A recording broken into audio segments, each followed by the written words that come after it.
लखनऊ की वह धुंधली शाम जैसे किसी आने वाले भयानक तूफान की खामोश गवाह थी। विक्रम मल्होत्रा, जो अपनी मेहनत और ईमानदारी के लिए पूरे शहर में जाना जाता था, आज बहुत थका हुआ घर लौटा था। उसकी आंखों में भविष्य के सुनहरे सपने थे, लेकिन उसे क्या पता था कि उसके ही घर की दहलीज पर विश्वासघात का एक गहरा जाल बिछा हुआ है।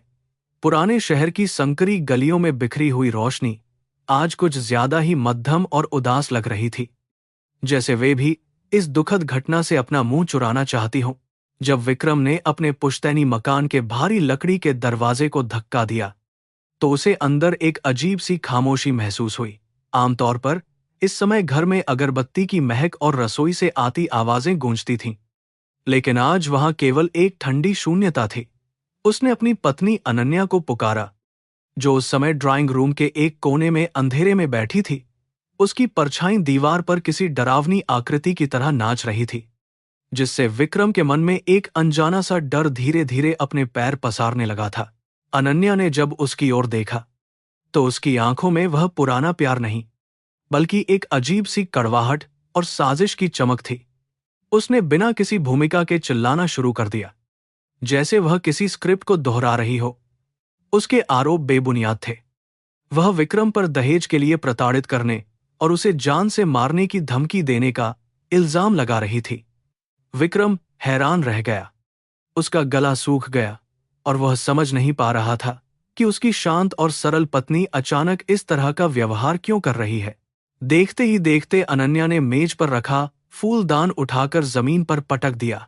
कांच के टुकड़े चारों ओर बिखर गए, जो उनके टूटते रिश्ते का प्रतीक लग रहे थे। उसने खुद ही अपने हाथों को उन नुकीले टुकड़ों से घायल कर लिया और जोर जोर से रोने लगी।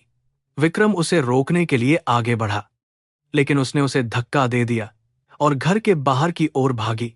उसकी चीखें पड़ोसियों के कानों तक पहुंच रही थीं, जो अब धीरे धीरे मल्होत्रा निवास के बाहर जमा होने लगे थे, तमाशा देखने की चाहत में। ठीक उसी पल, जैसे सब कुछ पहले से तय था, पुलिस की एक गाड़ी सायरन बजाती हुई उनके घर के सामने रुकी। विक्रम को संभलने का मौका भी नहीं मिला और दो सिपाही उसे पकड़कर ले जाने लगे।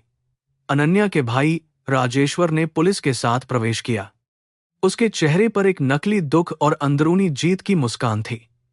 उसने विक्रम की ओर उंगली उठाकर कहा कि यही वह दरिंदा है जिसने मेरी बहन की ये हालत की है। समाज की नजरों में एक सम्मानित परिवार का वारिस अब एक मुजरिम बन चुका था।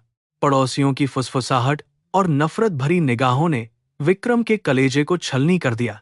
वे लोग, जो कल तक उसके परिवार का सम्मान करते थे, आज उसे कोस रहे थे।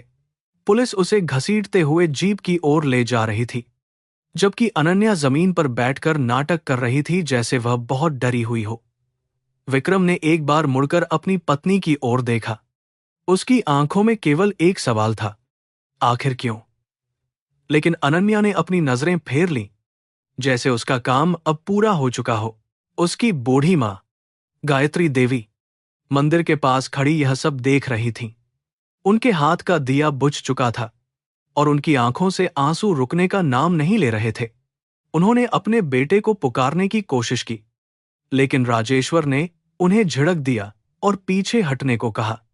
विक्रम के लिए यह सबसे बड़ा दर्द था कि वह अपनी मां की बेबसी को देख रहा था और कुछ नहीं कर पा रहा था। पुलिस की गाड़ी ने जैसे ही रफ्तार पकड़ी, लखनऊ की वह शाम और भी काली हो गई। थाने की ठंडी और बदबूदार कोठरी में विक्रम को डाल दिया गया। वहां की दीवारों पर लिखे नाम और पसीने की गंध ने उसे एहसास कराया कि उसकी दुनिया अब पूरी तरह बदल चुकी है। उसे समझ नहीं आ रहा था कि जिस औरत के लिए उसने अपनी खुशियां कुर्बान कर दी, उसने उसे इस मोड़ पर क्यों खड़ा किया। उसने लोहे की सलाखों को पकड़कर अपना सिर झुका लिया। बाहर की दुनिया उसे गुनहगार मान चुकी थी और कानून की देवी अपनी आंखों पर पट्टी बांधे केवल सबूतों का इंतजार कर रही थी। राजेश्वर ने बाहर खड़े होकर पुलिस ऑफिसर से हाथ मिलाया और कुछ कागजों पर हस्ताक्षर किए। वह एक घाघजुआरी था जो कर्ज में डूबा हुआ था और उसे मल्होत्रा परिवार की संपत्ति हड़पने का यही एक रास्ता सूझा था। उसने अनन्या को मोहरा बनाया था, उसकी कमियों और डर का फायदा उठाकर उसे अपने ही पति के खिलाफ खड़ा कर दिया था। इस साजिश की जड़ें बहुत गहरी थीं, और विक्रम को अभी यह अंदाजा भी नहीं था कि यह लड़ाई कितनी लंबी और दर्दनाक होने वाली थी। रात के सन्नाटे में जेल की कोठरी में बैठा विक्रम अतीत के झरोखों में खो गया। उसे वह दिन याद आया जब उसने पहली बार अनन्या को देखा था और उससे शादी करने का वादा किया था। वे वादे, वे कस्में अब रेत के घरौंदे की तरह ढह चुके थे। उसने महसूस किया कि प्यार और नफरत के बीच की रेखा कितनी महीन होती है। उसके दिल में एक तरफ दर्द था और दूसरी तरफ सत्य को साबित करने का एक दृढ़ निश्चय, जो धीरे धीरे उसकी रगों में दौड़ने लगा था। जेल का संतरी बीच बीच में उसके पास से गुजरता और उस पर तंज कसता, बड़े लोग भी कितने गिर जाते हैं, उसने कहा।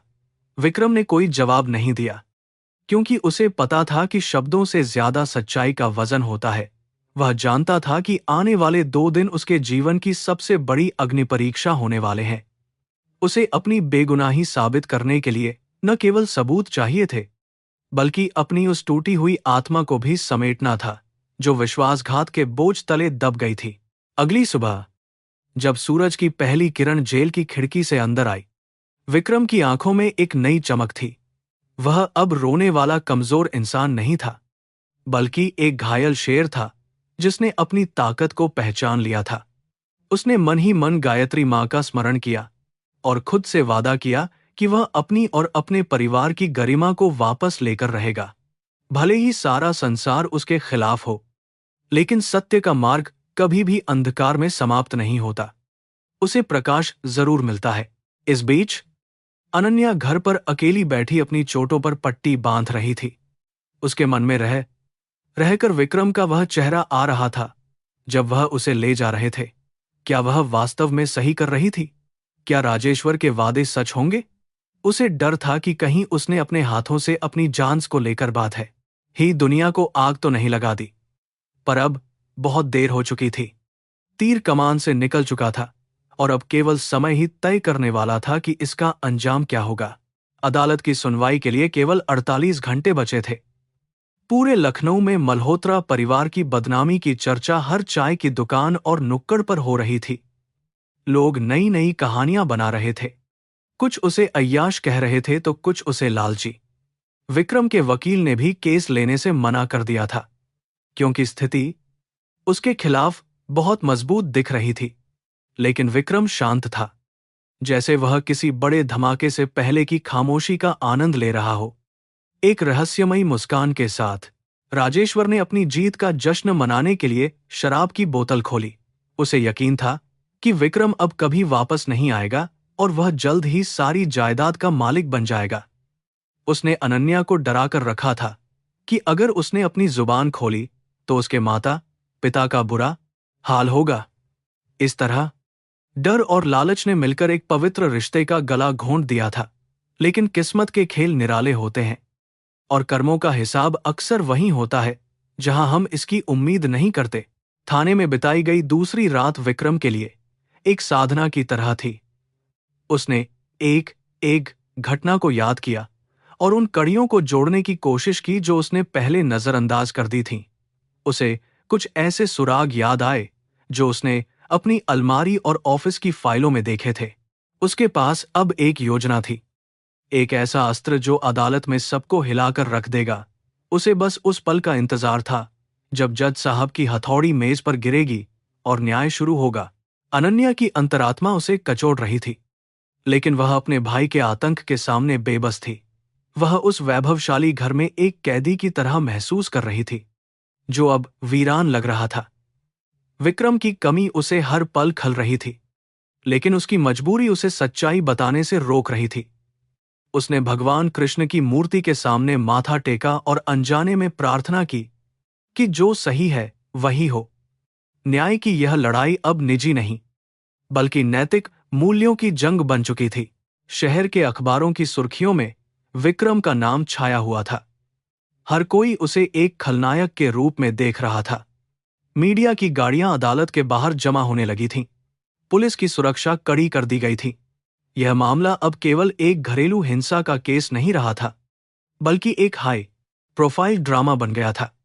विक्रम को जीप में बैठाकर जब कोर्ट ले जाया जा रहा था, तब भी उसने अपना सिर ऊंचा रखा था, जैसे उसे अपनी जीत पर पूरा भरोसा हो। अदालत का कक्ष खचाखच भरा हुआ था। जज चटर्जी अपनी सीट पर आसीन हुए और कार्यवाही शुरू करने का आदेश दिया। अभियोजन पक्ष के वकील ने अनन्या की चोटों और फटे हुए कपड़ों की तस्वीरें दिखाईं, जिससे कोर्ट में सनसनी फैल गई। अनन्या ने रोते हुए अपनी गवाही दी, जिसे सुनकर हर किसी की आंखों में नमी आ गई। लेकिन जब विक्रम को कटघरे में बुलाया गया, तो वहां एक अजीब सा सन्नाटा छा गया। उसकी आंखों में वह आत्मविश्वास था जिसने सबको चौंका दिया। न्यायाधीश ने विक्रम से पूछा कि क्या उसे अपने बचाव में कुछ कहना है। विक्रम ने धीरे से अपना सिर हिलाया और एक लिफाफा जज की ओर बढ़ाने का अनुरोध किया। उस लिफाफे में कुछ ऐसा था जिसने मामले की पूरी दिशा ही बदलने वाली थी। वह सिर्फ कागज का टुकड़ा नहीं था, बल्कि अनन्या के झूठ का पर्दाफाश करने वाला एक जीता जागता सबूत था। अदालत में मौजूद हर व्यक्ति की धड़कनें तेज हो गई थीं, क्योंकि अब सत्य का वह रूप सामने आने वाला था जिसकी कल्पना किसी ने नहीं की थी। थाने की उस काल कोठरी की दीवारें सीलन और अनगिनत कैदियों की आहों से भरी हुई थीं। विक्रम के लिए वह पहली रात किसी अंतहीन दुःस्वप्न की तरह थी, जहां समय जैसे ठहर गया था। फर्श की ठंडी कंक्रीट उसके शरीर को चुभ रही थी, लेकिन उसके मन में लगी आग उस भौतिक दर्द से कहीं अधिक तीव्र थी। उसने अपनी आंखें बंद की तो उसे बार बार अनन्या का वह चेहरा दिखाई देता जो नफरत और झूठ से भरा हुआ था। विश्वासघात की वह चुभन उसे सांस लेने में भी तकलीफ दे रही थी, क्योंकि उसने कभी ऐसा नहीं सोचा था। रात के सन्नाटे में दूर कहीं किसी कैदी के रोने की आवाज आ रही थी, जो शायद अपनी बेगुनाही की दुहाई दे रहा था। विक्रम ने महसूस किया कि न्याय की चक्की अक्सर उन लोगों को पीस देती है जिनके पास अपनी बात कहने का कोई मंच नहीं होता। उसने दीवार के सहारे अपना सिर टिकाया और उन यादों को खंगालने लगा जो अब राख बन चुकी थीं। अनन्या के साथ बिताए गए वे 7 साल, क्या सब कुछ एक दिखावा था? क्या वह कभी उस औरत को जान ही नहीं पाया था जिसे उसने अपनी जान और इज्जत माना था? अगली सुबह दोपहर के समय राजेश्वर थाने आया। उसके चेहरे पर वही कुटिल मुस्कान थी जो एक शिकारी के चेहरे पर होती है जब शिकार जाल में फंस जाता है। उसने संतरी को कुछ पैसे दिए और विक्रम की कोठरी के पास आकर खड़ा हो गया। उसने बहुत नीची और जहरीली आवाज में कहा कि अगर विक्रम अपनी सारी संपत्ति उसके नाम कर दे तो वह केस वापस ले लेगा। राजेश्वर की आंखों में लालच की वह भूख साफ दिख रही थी, जिसने एक हंसते खेलते परिवार को उजाड़ने की साजिश रची थी। विक्रम ने राजेश्वर की बातों का कोई जवाब नहीं दिया। उसने केवल उसकी आंखों में झांका, जहां सिवाय गंदगी के और कुछ नहीं था। उसकी यह खामोशी राजेश्वर को और भी ज्यादा चिढ़ा रही थी, क्योंकि वह विक्रम को गिड़गिड़ाते हुए देखना चाहता था। खामोश रहने से कुछ नहीं होगा मल्होत्रा, तुम्हारी मां सड़क पर आ जाएगी। राजेश्वर ने फुसफुसाते हुए उसे धमकी दी, लेकिन विक्रम के चेहरे पर एक अजीब सा ठहराव था, जैसे उसने अपनी नियति को स्वीकार कर लिया हो और अब वह अपनी अगली चाल के लिए तैयार हो। उधर मल्होत्रा निवास के बाहर मीडिया और तमाशबीनों का जमावड़ा कम होने का नाम नहीं ले रहा था। हर कोई मसालेदार खबर की तलाश में था। गायत्री देवी ने खुद को कमरे में बंद कर लिया था। उनके कानों में समाज की वे बातें गूंज रही थीं जो उनके बेटे को कलंकित कर रही थीं। उन्होंने भगवान के सामने अखंड ज्योत जलाई और केवल यही प्रार्थना की कि सत्य की जीत हो। उन्हें अपने पालन पोषण पर पूरा भरोसा था और वे जानती थीं कि उनका बेटा कभी किसी निर्दोष पर हाथ नहीं उठा सकता है। अनन्या अपने कमरे में बैठी हुई थी, जहां राजेश्वर ने उसे सख्त हिदायत दी थी कि वह किसी से बात न करे और बस रोने का नाटक करे। उसे अपनी चोटों से ज्यादा अपने दिल में हो रहे घावों की परवाह थी जो अब नासूर बन रहे थे। उसे याद आया कि कैसे विक्रम ने उसकी मां के इलाज के लिए अपने बात करने का मेलाने पुश्तैनी गहने बेच दिए थे। अपराध बोध की एक लहर उसके भीतर उठी, लेकिन जैसे ही उसने राजेश्वर की धमकी भरी आवाज सुनी, वह फिर से डर के साए में सिमट गई थी। जेल की दूसरी रात और भी भारी थी, क्योंकि अब वकील ने भी हाथ खड़े कर दिए थे, जिससे विक्रम पूरी तरह अकेला रह गया था। लेकिन इसी एकांत में उसे वह घटना याद आई जब उसने घर में सुरक्षा के लिए कुछ गुप्त कैमरे लगवाए थे। जिनके बारे में किसी को पता नहीं था। उन कैमरों का बैकअप सीधे उसके क्लाउड सर्वर पर जाता था, जिसे उसने महीनों से चेक नहीं किया था। उसके दिमाग की नसें फटने लगी थीं जब उसे एहसास हुआ कि शायद उस रात की सच्चाई उन डिजिटल फाइलों में होगी। उसने जेल के एक पुराने कर्मचारी, जिसका नाम रामू काका था और जो उसके पिता के समय से उसे जानता था, को चुपके से बुलाया। रामू काका की आंखों में विक्रम के प्रति सहानुभूति थी। उन्होंने उसे एक पुराना मोबाइल और इंटरनेट की सुविधा उपलब्ध कराने का जोखिम उठाने का वादा किया। विक्रम को पता था कि यह उसके पास एकमात्र मौका है अपनी बेगुनाही साबित करने का। उस छोटी सी स्क्रीन पर जब उसने अपने घर का फुटेज खोलना शुरू किया तो उसकी धड़कनें तेज हो गईं। उसे उम्मीद थी कि अंधेरा छंट जाएगा। फुटेज के शुरुआती हिस्से में उसे वही झगड़ा दिखा जिसे अनन्या ने बड़ी चतुराई से अंजाम दिया था। लेकिन फिर जो दिखा उसने विक्रम को झकझोर दिया।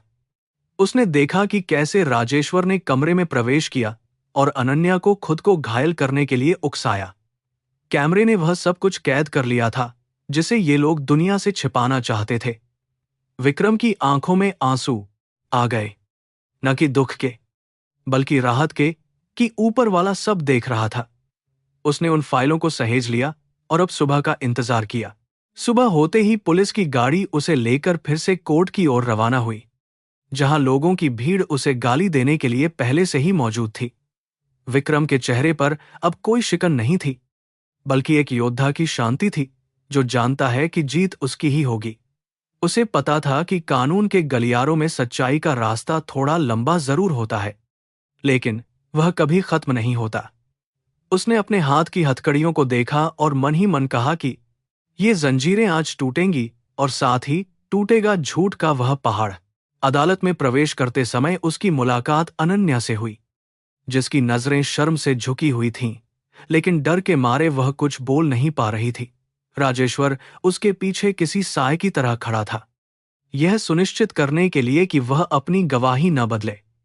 विक्रम ने अनन्या के पास से गुजरते समय केवल एक बार उसकी आंखों में देखा, जिसमें कोई नफरत नहीं थी, बस एक गहरी करुणा थी। उसने महसूस किया कि असली कैदी वह नहीं, बल्कि अनन्या है, जो अपने ही भाई के लालच में जकड़ी हुई है। जज चटर्जी ने जैसे ही अपनी कुर्सी संभाली, माहौल में एक भारीपन छा गया, क्योंकि आज का दिन फैसले की ओर ले जाने वाला था। अभियोजन पक्ष ने विक्रम के चरित्र पर कीचड़ उछालने में कोई कसर नहीं छोड़ी। उसे एक हिंसक और मानसिक रूप से बीमार व्यक्ति साबित करने की कोशिश की। विक्रम शांति से सब कुछ सुनता रहा। उसने एक बार भी विरोध नहीं किया। लोग हैरान थे कि वह अपना बचाव क्यों नहीं कर रहा है। क्या उसने हार मान ली है? लेकिन विक्रम को पता था कि सत्य का मार्ग अटल है। जब विक्रम की बारी आई तो उसने अपनी जेब से वह लिफाफा निकाला जिसमें उस डिजिटल बैकअप की पूरी जानकारी और कुछ जरूरी दस्तावेज थे जो उसने रात भर में तैयार किए थे। उसने जज साहब से अनुरोध किया कि इन सबूतों को गुप्त रखा जाए और केवल कोर्ट रूम में ही देखा जाए। राजेश्वर के चेहरे का रंग उड़ गया। उसे समझ नहीं आ रहा था कि जेल में बंद व्यक्ति के पास सबूत कहां से आ गए। कोर्ट में कानाफूसी होने लगी और सुरक्षा कर्मियों ने शोर मचाने वालों को पूरी तरह चुप कराया। अदालत के कक्ष में छाया सन्नाटा किसी गहरे तूफान की आहट जैसा महसूस हो रहा था, जहां हर सांस की आवाज साफ सुनी जा सकती थी। जज साहब ने लिफाफे को हाथ में लिया और उसकी सील तोड़ने लगे, जिससे माहौल की गंभीरता और भी बढ़ गई। विक्रम ने एक बार फिर अनन्या की ओर देखा, जो अब कांप रही थी, जैसे उसे अपनी सजा का पूर्वाभास हो गया हो। सच और झूठ के बीच की वह दीवार अब बहुत कमजोर हो चुकी थी, जो किसी भी समय पूरी तरह से ढहने के लिए तैयार थी। पिछले 2 दिनों के अपमान ने विक्रम को वह मजबूती दी थी जो शायद सालों की सुख सुविधाओं में नहीं मिल सकती थी। उसने सीखा था कि जब आपका अपना ही आपके खिलाफ खड़ा हो जाए तो दुनिया की कोई भी ताकत आपको कमजोर नहीं कर सकती, अगर आप भीतर से सच्चे हों। जेल की उस अंधेरी कोठरी में उसने खुद को खोज लिया था, जो अब इस अदालत के प्रकाश में चमकने के लिए तैयार था। उसने अपनी पलकें झुकाईं और अपने उन पूर्वजों को याद किया जिन्होंने हमेशा धर्म का मार्ग चुना था। उसे वे पल भी याद आए जब थाने में पुलिस अधिकारी उसे प्रताड़ित कर रहे थे ताकि वह अपना जुर्म कबूल कर ले। राजेश्वर ने उन अधिकारियों को मोटी रकम खिलाई थी ताकि विक्रम का मनोबल पूरी तरह से टूट जाए, लेकिन हर लाठी की चोट ने उसके इरादों को और भी फौलादी बना दिया था। उसे एहसास हुआ कि भ्रष्टाचार की जड़ें कितनी गहरी हैं, लेकिन सच्चाई की जड़ें उससे कहीं ज्यादा मजबूत होती हैं। उसने उन कष्टों को अपना पदक मान लिया था जो आज अदालत में उसकी गवाही देने वाले थे। विक्रम ने मन ही मन सोचा कि कर्मा का चक्र कितनी सूक्ष्मता से अपना काम करता है। जहां आज राजेश्वर जीत का जश्न मना रहा है, वही कल उसकी बर्बादी का कारण बनेगा। उसने महसूस किया कि मनुष्य केवल कर्म कर सकता है, फल का अधिकार उस परम शक्ति के हाथ में है जिसने आज उसे यह सबूत प्रदान किया था। उसके हृदय में शांति का संचार होने लगा, क्योंकि उसने अपना सब कुछ ईश्वर को समर्पित कर दिया था। अब वह केवल एक माध्यम था जिसके जरिए न्याय को मंजिल तक पहुंचना था। विक्रम को वह पल भी याद आया जब उसके अपने वकील ने उसका साथ छोड़ दिया था, यह कहकर कि यह केस जीतना नामुमकिन है। उस क्षण उसे लगा था कि शायद न्याय केवल अमीरों और चालाकों की जागीर है, लेकिन उसने हार नहीं मानी और खुद ही अपना केस लड़ने का फैसला किया। उसने जेल की पुस्तकालय से कानून की कुछ किताबें पढ़ी थीं और अपनी दलीलें तैयार की थीं। वह अब किसी पेशेवर वकील से कम नहीं लग रहा था, क्योंकि उसकी बातों में सत्य की वह गूंज विद्यमान थी। अदालत की पहली बेंच पर बैठी गायत्री देवी का चेहरा पीला पड़ गया था, लेकिन उनकी आंखों में एक अडिग विश्वास था। विक्रम ने उनकी ओर देखकर हल्का सा सिर हिलाया, जैसे वह उन्हें आश्वस्त कर रहा हो कि सब कुछ ठीक हो जाएगा। मां का वह आशीर्वाद ही था जिसने उसे जेल की उन कठिन रातों में टूटने नहीं दिया था। उसने महसूस किया कि एक मां की ममता दुनिया के किसी भी षड्यंत्र से कहीं अधिक शक्तिशाली होती है। उनकी पवित्र प्रार्थनाएं ही थीं जो उसे यहां तक लाई थीं। अभियोजन पक्ष के वकील ने अपनी अंतिम दलीलें पेश करते हुए विक्रम को समाज के लिए खतरा बताया और उसे कड़ी से कड़ी सजा देने की मांग की। उन्होंने अनन्या के आंसुओं को अपनी ढाल बनाया और भावनाओं के जरिए जज साहब को प्रभावित करने की कोशिश की। कोर्टरूम में मौजूद भीड़ ने तालियां बजाईं, जिससे माहौल विक्रम के खिलाफ और भी ज्यादा गर्म हो गया। लेकिन विक्रम शांत रहा। उसे पता था कि जब वह बोलेगा तो इन सब की जुबानें हमेशा के लिए बंद हो जाएंगी और सच जीतेगा। अब वह क्षण आ गया था जब जज साहब ने पेन ड्राइव को कंप्यूटर में लगाने का आदेश दिया। पूरे कोर्ट रूम की लाइटें बंद कर दी गईं और सामने वाली दीवार पर प्रोजेक्टर के जरिए वीडियो चलने लगा। राजेश्वर का चेहरा अब पसीने से तरबतर था और अनन्या की सिसकियां तेज हो गई थीं। विक्रम ने अपनी आंखें मूंद लीं। वह इस अपमानजनक दृश्य को दोबारा नहीं देखना चाहता था, लेकिन सत्य को अपनी गवाही खुद देनी थी, और वह गवाही अब पूरी अदालत के सामने गूंजने के लिए तैयार थी। जैसे ही वीडियो के पहले कुछ दृश्य सामने आए, लोगों के मुंह खुले के खुले रह गए। वह नफरत जो विक्रम के लिए थी, अब धीरे धीरे राजेश्वर और अनन्या की ओर मुड़ने लगी थी। न्याय की प्रक्रिया ने अपना रुख बदल लिया था और अब अपराधी के चेहरे से नकाब उतरने वाला था। विक्रम ने महसूस किया कि उसकी 2 दिन की तपस्या सफल हो गई है।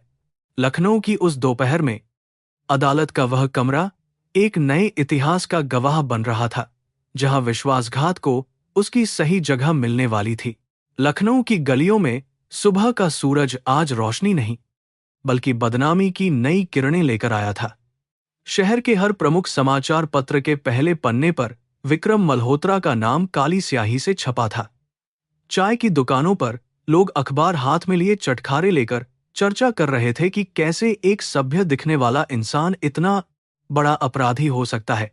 समाज को हमेशा से ही गिरते हुए प्रतिष्ठित लोगों की कहानियों में एक अजीब सा रस मिलता है, और आज विक्रम उसी भूख का शिकार बना हुआ था। मल्होत्रा निवास, जो कभी अपनी मेहमान नवाजी और संस्कृति के लिए मशहूर था, अब एक शापित खंडहर जैसा महसूस हो रहा था।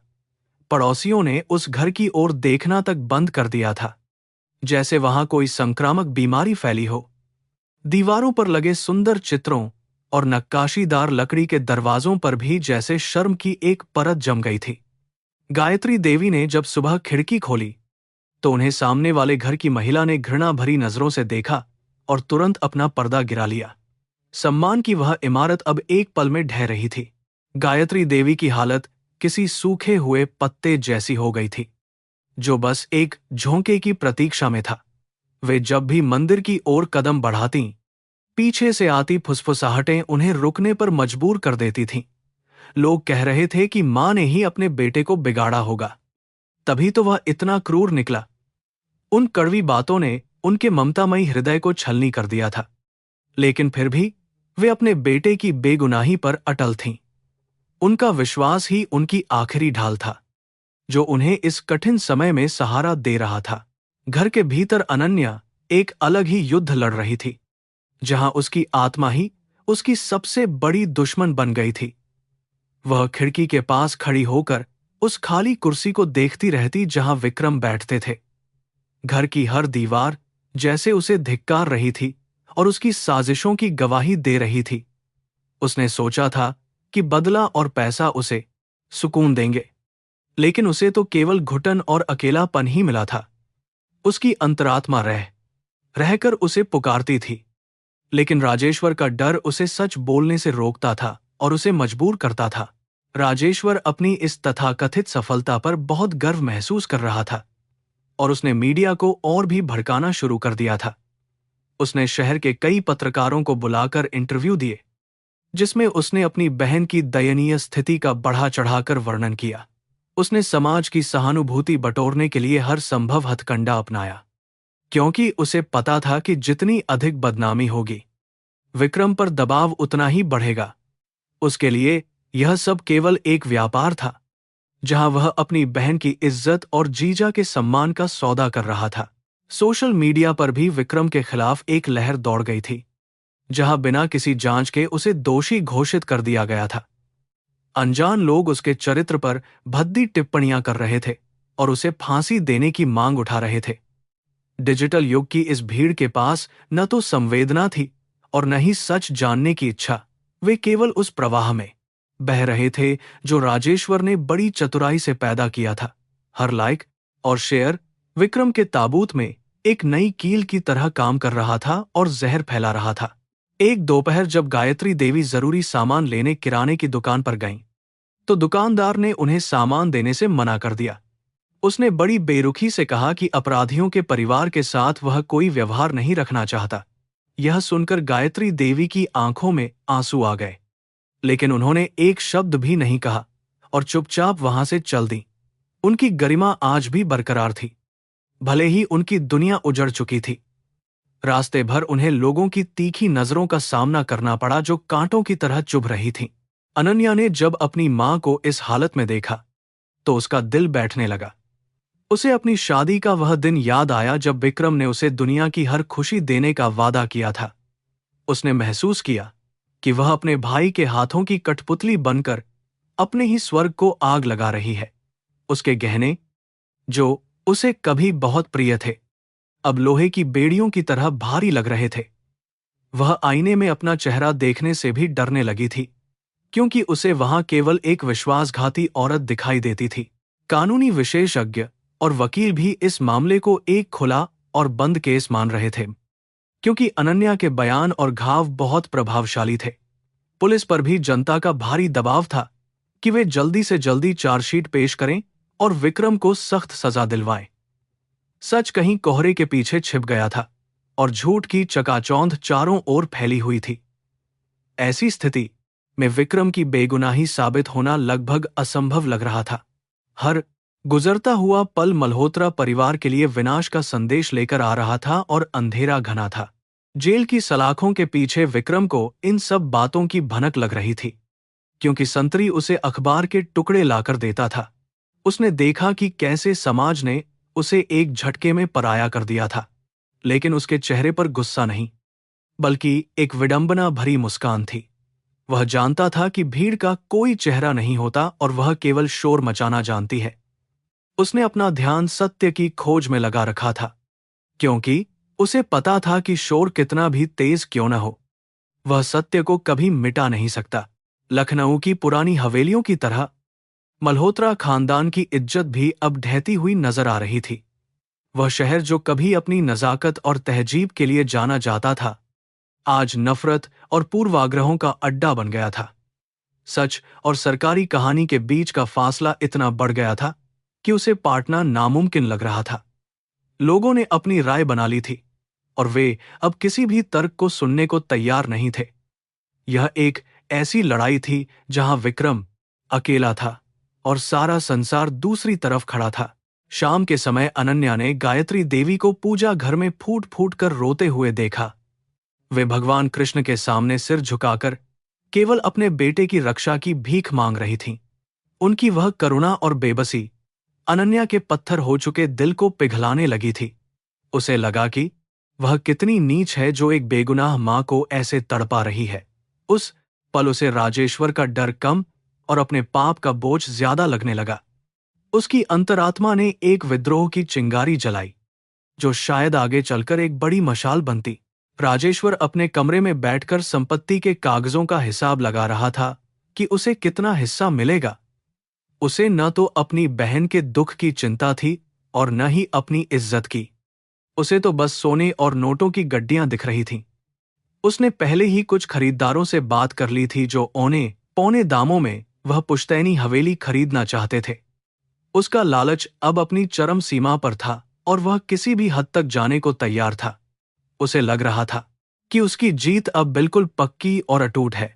लखनऊ की शामें अपनी खूबसूरती के लिए मशहूर है, लेकिन आज की शाम बहुत बोझिल और उदास थी। गोमती नदी का पानी भी जैसे आज शांत नहीं था। उसकी लहरों में भी एक बेचैनी थी। मंदिरों की घंटियां और मस्जिदों की अजान आज जैसे किसी आने वाली आपदा की सूचना दे रही थी। प्रकृति भी इस अन्याय के प्रति उदासीन नहीं थी। शायद वह भी सत्य के प्रकट होने का इंतजार कर रही थी।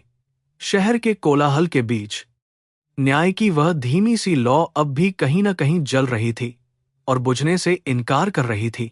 एक युवा और कम अनुभवी वकील, जिसने अभी अभी अपनी प्रैक्टिस शुरू की थी, जेल में विक्रम से मिलने आया। उसे समाज के विरोध की परवाह नहीं थी, बल्कि उसे इस केस की बारीकियों ने आकर्षित किया था। उसने विक्रम की आंखों में वह सच्चाई देखी जो मीडिया और जनता नहीं देख पा रही थी। उसने विक्रम का केस लड़ने की पेशकश की, भले ही उसके पास संसाधन कम थे। विक्रम को उस नौजवान की आंखों में उम्मीद की एक किरण दिखाई दी और उसने अपनी सहमति दे दी। यह उनकी पहली छोटी जीत थी। धर्म और अधर्म की इस लड़ाई में विक्रम ने खुद को मानसिक रूप से तैयार कर लिया था। उसने भगवद गीता के उन श्लोकों को याद किया जो निष्काम कर्म की शिक्षा देते हैं। उसने महसूस किया कि उसका कर्तव्य केवल सत्य को सामने लाना है, परिणाम चाहे जो भी हो। उसकी शांति और धैर्य को देखकर जेल के अन्य कैदी भी उसे सम्मान की दृष्टि से देखने लगे थे। उसने सिखाया कि इंसान चाहे जहां भी हो, अपनी नैतिकता और गरिमा को बनाए रख सकता है। उसका व्यक्तित्व अब संघर्षों की आंच में निखर कर सामने आ रहा था। अनन्या की रातों की नींद अब उड़ चुकी थी। वह जैसे ही आंखें बंद करती, उसे विक्रम का गिरफ्तार होना याद आता।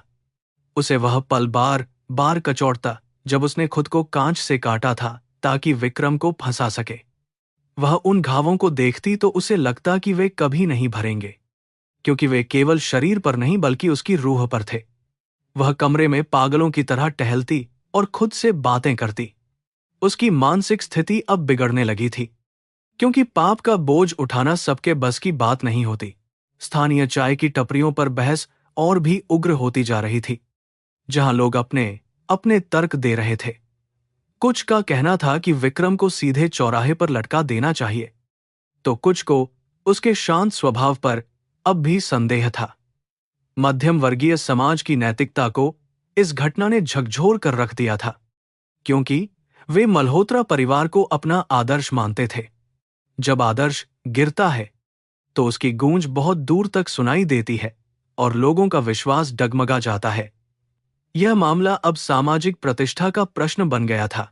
गायत्री देवी ने तय किया कि वे अब घर से बाहर नहीं निकलेंगी और केवल तपस्या करेंगी। उन्होंने अन्न का त्याग कर दिया और केवल जल पर रहने लगी, ताकि उनके बेटे को न्याय मिल सके। उनकी इस मूक प्रतिज्ञा ने घर के माहौल को और भी गंभीर बना दिया था। जब अनन्या उनके लिए भोजन लेकर जाती, तो वे बिना उसकी ओर देखे उसे वापस लौटा देती थीं। उनकी वह खामोशी अनन्या के लिए किसी कोड़े की मार से कम नहीं थी, जो उसे हर पल उसकी भयानक गलती का एहसास दिला रही थी। अब वह समय करीब आ रहा था जब अदालत में सच और झूठ का आमना सामना होने वाला था। जनता का आक्रोश अपनी चरम सीमा पर था और मीडिया ने इसे सदी का सबसे बड़ा ड्रामा करार दिया था। हर कोई उत्सुक था कि आगे क्या होगा। क्या विक्रम को सजा मिलेगी या कोई चमत्कार होगा? लखनऊ की फिजाओं में एक अजीब सी बेचैनी थी, जैसे कुछ बहुत बड़ा होने वाला हो। न्याय की देवी के तराजू अब हिलने वाले थे और सत्य की वह प्रचंड धारा बहने के लिए बिल्कुल तैयार थी। जेल की संकरी कालकोठरी में बैठे विक्रम की आंखों के सामने अतीत की धुंधली यादें किसी पुरानी फिल्म की तरह चलने लगी थीं।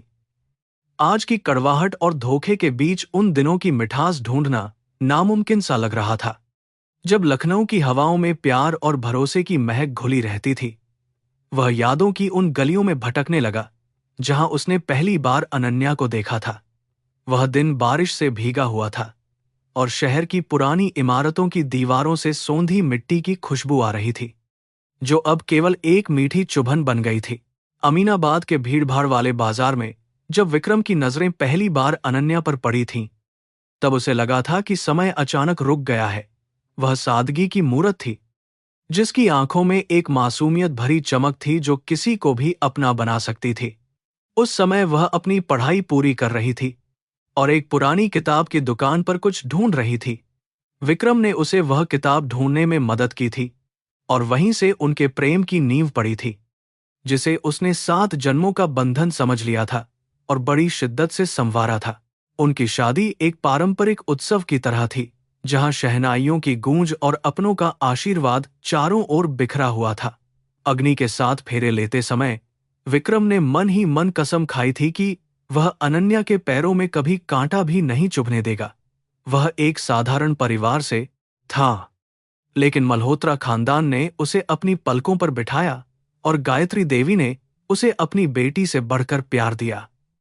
उन सुनहरे दिनों में किसी ने सपने में भी नहीं सोचा था कि वही अग्नि एक दिन विश्वास की राख में बदल जाएगी और सब कुछ जला देगी। शादी के कुछ महीनों बाद ही राजेश्वर का असली चेहरा सामने आने लगा था, जो एक लालची और धूर्त इंसान के अलावा कुछ नहीं था। वह अक्सर अपनी झूठी कहानियों और व्यापार में घाटे का रोना लेकर उनके दरवाजे पर आता और विक्रम की दरियादिली का फायदा उठाता। विक्रम ने हमेशा उसे अपना भाई माना और अपनी मेहनत की कमाई उसके जुए के कर्ज उतारने में लगा दी। उसने सोचा था कि शायद एक दिन राजेश्वर सुधर जाएगा और अपनी बहन की गृहस्थी को उजाड़ने की कोशिश नहीं करेगा, पर उसकी नीयत में खोट बहुत गहरा था। एक रात की घटना विक्रम को आज भी याद है, जब अनन्या की मां की तबीयत अचानक बहुत खराब हो गई थी और उन्हें सर्जरी की सख्त जरूरत थी। राजेश्वर के पास एक पैसा नहीं था और वह मदद के नाम पर केवल मगरमच्छ के आंसू बहा रहा था। उस वक्त विक्रम ने अपनी सबसे कीमती पुश्तैनी सोने की अंगूठी बेच दी थी ताकि इलाज का खर्च उठाया जा सके। वह अंगूठी उसके पिता की आखिरी निशानी थी, लेकिन उसने अनन्या की मुस्कुराहट के लिए उसे खुशी खुशी त्याग दिया था, क्योंकि उसके लिए रिश्तों का मूल्य हमेशा सोने से ज्यादा था। अनन्या ने उस समय अपनी आंखों में कृतज्ञता के आंसू भरकर विक्रम से कहा था कि वह उसका यह कर्ज कभी नहीं उतार पाएगी। विक्रम ने हंसते हुए उसका हाथ थाम लिया था और कहा था कि पति पत्नी के बीच कर्ज और एहसान जैसे शब्दों की कोई जगह नहीं होती। उसे क्या पता था कि वही हाथ एक दिन उसके खिलाफ गवाही देने के लिए उठेंगे और वही जुबान जहरीले आरोप लगाएगी। प्यार की उन मासूम बातों में भविष्य के इस भयानक षड्यंत्र की कोई आहट नहीं थी, जो आज एक हकीकत बनकर सामने खड़ी थी। जैसे जैसे समय बीता, राजेश्वर ने अनन्या के मन में यह बात बैठानी शुरू कर दी कि विक्रम केवल अपनी अमीरी का रौब जमाता है। उसने अनन्या को एहसास दिलाया कि उसके मायके की गरीबी का मजाक उड़ाया जा रहा है, जबकि विक्रम ने कभी ऐसी कोई बात नहीं की थी। धीरे धीरे अनन्या का मन मैला होने लगा और वह अपने ही पति को शक की नजरों से देखने लगी। राजेश्वर की बातों का जहर धीरे धीरे उसके खून में घुल गया था और वह अपने ही सुखद संसार की जड़ें खोदने के लिए तैयार होने लगी थी। विक्रम ने कई बार महसूस किया कि अनन्या कुछ परेशान है, लेकिन जब भी वह उससे पूछता, वह सिरदर्द का बहाना बनाकर टाल देती। उसने सोचा कि शायद वह घर की जिम्मेदारियों से थक गई है, इसलिए उसने उसके लिए एक लंबी छुट्टी की योजना बनाई थी। उसने कश्मीर की टिकटें बुक कराई थीं ताकि वे पुराने दिनों की तरह फिर से एक दूसरे के करीब आ सकें। लेकिन उसी हफ्ते राजेश्वर ने अपनी सबसे बड़ी चाल चली और अनन्या को एक ऐसी झूठी कहानी सुनाई जिसने उसके मन में नफरत का बारूद भर दिया। राजेश्वर ने अनन्या को विश्वास दिलाया कि विक्रम उसे तलाक देकर किसी अमीर घराने की लड़की से शादी करना चाहता है ताकि वह अपना कारोबार फैला सके। उसने कुछ जाली दस्तावेज भी दिखाए जो विक्रम के दस्तखत की नकल करके बनाए गए थे। अनन्या, जो पहले से ही असुरक्षा की भावना से घिरी हुई थी, ने बिना सच्चाई जाने अपने भाई की बात पर भरोसा कर लिया। उस दिन के बाद से उनके घर की शांति हमेशा के लिए चली गई और हर बीतता दिन उन्हें उस भयावह अंत की ओर ले जाने लगा। विक्रम ने अपनी वसीयत में अनन्या को अपना उत्तराधिकारी बनाया था, क्योंकि वह चाहता था कि उसके बाद उसे कभी किसी के सामने हाथ न फैलाना पड़े। उसने अपनी मेहनत से बनाई गई हर पाई उसके नाम कर दी थी, यह जानते हुए भी कि उसकी आर्थिक स्थिति डगमगा रही है। वह चाहता था कि अनन्या आत्मनिर्भर बने और सम्मान के साथ जी सके। कितनी बड़ी विडंबना थी कि जिस औरत के भविष्य को सुरक्षित करने के लिए उसने अपना वर्तमान समर्पित कर दिया था, वही उसे जेल की सलाखों के पीछे भेजने की साजिश रच रही थी। अतीत की ये यादें अब विक्रम के दिल में किसी नश्तर की तरह चुभ रही थीं। उसे वह दोपहर याद आई जब उसने अनन्या के लिए उसकी पसंद की सिल्क की साड़ी खरीदी थी और वह उसे देखकर कितनी खुश हुई थी। क्या वह खुशी भी बनावटी थी? क्या वह चमक केवल एक छलावा थी? उसे समझ नहीं आ रहा था कि कब एक इंसान इतना बदल जाता है कि वह अपने सबसे करीबी शख्स की बलि चढ़ाने को तैयार हो जाता है। जेल की दीवारों पर गिरती चांदनी आज बहुत सर्द और बेजान लग रही थी। गायत्री देवी अक्सर अनन्या को परिवार की परंपराओं और संस्कारों के बारे में बताती थीं, जिन्हें वह बड़े ध्यान से सुनती थी। वे कहती थीं कि मल्होत्रा खानदान में बहू को लक्ष्मी माना जाता है और उसकी मर्यादा ही घर की असली दौलत है। अनन्या ने उस समय उन संस्कारों को निभाने का वादा किया था, लेकिन लालच और डर के आगे वे सारे वादे रेत की दीवार की तरह ढह गए। मां की ममता और सम्मान का उसने जो अपमान किया था, उसका कोई प्रायश्चित शायद इस जन्म में मुमकिन नहीं था।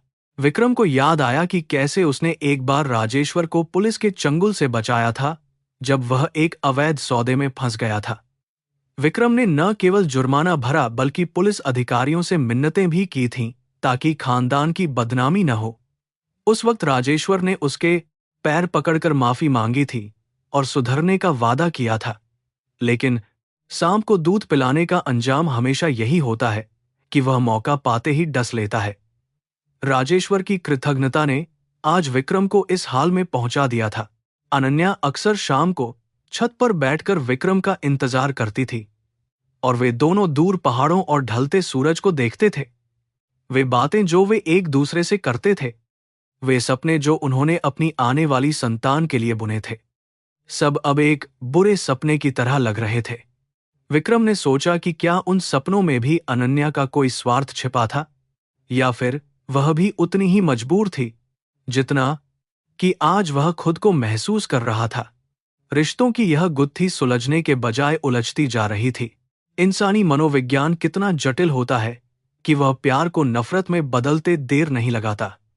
विक्रम ने हमेशा नैतिकता को सर्वोपरि रखा और कभी गलत रास्ते पर नहीं चला, लेकिन शायद उसकी यही अच्छाई उसकी कमजोरी बन गई।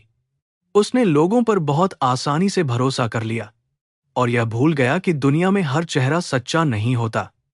जेल के उस एकांत ने उसे खुद से मिलने का मौका दिया और उसने महसूस किया कि असली शांति केवल सत्य के मार्ग पर ही मिल सकती है। उन यादों के बीच एक पल ऐसा भी था जब विक्रम ने अनन्या के लिए अपने करियर का एक बड़ा अवसर छोड़ दिया था, क्योंकि उसे घर पर उसकी जरूरत थी। उस त्याग को उसने कभी जताया नहीं, क्योंकि उसका मानना था कि प्रेम में त्याग की कोई गिनती नहीं होती। लेकिन आज उसे एहसास हुआ कि जब तक आप दूसरों की नजरों में खुद की कीमत नहीं बताते, लोग आपको कुचलना शुरू कर देते हैं। उसकी वह खामोशी और शराफत ही आज उसके लिए मुसीबत का सबब बन गई थी। लखनऊ की पुरानी गलियों में घूमते हुए उन्होंने कितने ही वादे किए थे, जो अब समय की धूल में खो गए थे। वह बड़ा इमाम बाड़ा, वह भूल भुलैया और गोमती का वह किनारा, सब उनकी गवाही दे सकते थे कि उनका प्रेम कितना गहरा था। लेकिन जब नियति अपना खेल खेलती है तो सबसे मजबूत जंजीरें भी टूट जाती हैं। विक्रम ने अपनी आंखें पोंछीं और खुद को संभाला, क्योंकि उसे पता था कि रोने से कुछ हासिल नहीं होगा। उसे अब केवल अपने कल की चिंता थी। अतीत के झरोखों से बाहर आते हुए विक्रम ने महसूस किया कि उसकी आत्मा अब पहले से ज्यादा मजबूत हो गई है। दुख और अपमान ने उसे वह दृष्टि दी थी जो उसे सुख के दिनों में कभी नहीं मिली। उसने समझ लिया था कि कर्मों का हिसाब बहुत सटीक होता है और कोई भी उससे बच नहीं सकता। अनन्या और राजेश्वर ने जो बीज बोए थे, उनकी फसल उन्हें ही काटनी होगी। वह अब एक नई ऊर्जा के साथ उस अगली सुबह का सामना करने के लिए तैयार था। रात के आखिरी पहर में जब सब सो रहे थे, विक्रम ने कोठरी के एक कोने में उंगली से अपनी मां का नाम लिखा। उसने महसूस किया कि भले ही उसकी पत्नी ने उसे छोड़ दिया हो, लेकिन उसकी मां का आशीर्वाद हमेशा उसके साथ है। वही आशीर्वाद उसकी ढाल बनेगा और उसे इस दलदल से बाहर निकालेगा। उसका विश्वास अब अटल था और उसकी रूह में एक अजीब सी खामोशी छा गई थी। वह अब उस अदालत के कमरे में अपनी कहानी कहने के लिए बेताब था। अगली सुबह जब संतरी ने कोठरी का दरवाजा खोला, तो विक्रम का चेहरा पहले से कहीं ज्यादा शांत और तेजस्वी लग रहा था। उसने अपने कपड़े ठीक किए और बाहर की ओर कदम बढ़ाया। वह जानता था कि आज उसे अपने अतीत का सामना करना है और उसे हमेशा के लिए दफन कर देना है। सत्य की वह चिंगारी जो उसके भीतर जल रही थी, अब एक बड़ी ज्वाला बनने वाली थी। लखनऊ की अदालत का वह कमरा आज एक महागाथा का अंतिम अध्याय लिखने वाला था। अदालत के भीतर की हवा आज बहुत भारी थी, जिसमें पुराने सरकारी कागजों और धूल की गंध बसी हुई थी। जज चटर्जी ने अपनी मेज पर रखे हथौड़े को 3 बार जोर से बजाया, जिससे पूरे कमरे में अचानक सन्नाटा छा गया। अभियोजन पक्ष के वकील ने अपनी दलीलें शुरू करते हुए विक्रम को समाज के लिए एक बड़ा कलंक बताया। उन्होंने कहा कि जिस घर में लक्ष्मी का वास होना चाहिए था, वहां विक्रम ने अपनी पत्नी को नर्क की आग में झोंकने की कोशिश की। हर शब्द विक्रम के सीने में एक जहरीले तीर की तरह चुभ रहा था, लेकिन वह शांत था। अनन्या अदालत के कमरे में एक सफेद सूती साड़ी पहनकर आई थी, जो भारतीय समाज में सादगी और अपार दुख का प्रतीक मानी जाती है। उसकी आंखों में फैला हुआ काजल ऐसा लग रहा था जैसे वह कई रातों से सोई न हो और लगातार रोती रही हो। उसके पीछे राजेश्वर एक साये की तरह चल रहा था, जो हर पल उसे इशारों से निर्देशित कर रहा था कि क्या करना है। अनन्या के चेहरे पर छाई उस नकली मासूमियत ने अदालत में मौजूद हर व्यक्ति के मन में सहानुभूति पैदा कर दी और लोग उसे बेचारी अबला समझने लगे थे। जैसे ही अनन्या गवाह के कटघरे में खड़ी हुई, उसने कांपते हुए हाथों से गीता पर हाथ रखा और सच बोलने की कसम खाई। उसने अपनी गवाही में उन तमाम बातों को शामिल किया जो राजेश्वर ने उसे रटवाई थीं। उसने बताया कि कैसे विक्रम उसे दहेज के लिए रोज मारता पीटता था और उस रात उसने उसे जान से मारने की कोशिश की थी। उसकी सिसकियां इतनी गहरी थीं कि जज साहब को भी अपनी चश्मा उतारकर आंखें पोंछनी पड़ीं। पूरा कोर्ट रूम विक्रम की ओर नफरत भरी नजरों से देखने लगा, जैसे वह कोई भयानक अपराधी हो। अभियोजन पक्ष के वकील ने अनन्या की चोटों की बड़ी बड़ी तस्वीरें एक बोर्ड पर लगाईं, जिनमें खून और नील के निशान साफ दिख रहे थे। उन्होंने तर्क दिया कि ये निशान केवल शारीरिक चोटें नहीं हैं, बल्कि एक औरत की रूह पर लगे जख्म है जो कभी नहीं भरेंगे। उन्होंने विक्रम के ठंडे और शांत व्यवहार को उसकी अपराधी मानसिकता का प्रमाण बताया। उनके अनुसार एक निर्दोष व्यक्ति इस तरह खामोश नहीं रह सकता। समाज की नैतिकता का हवाला देते हुए उन्होंने विक्रम को उम्र कैद से कम सजा न देने की जोरदार अपील अदालत से की थी। विक्रम कटघरे में खड़ा होकर केवल अनन्या की आंखों में झांकने की कोशिश कर रहा था। उसकी आंखों में गुस्सा नहीं था, बल्कि एक गहरा दुहक था कि जिस औरत को उसने अपनी दुनिया माना, वह इतनी गिर सकती है।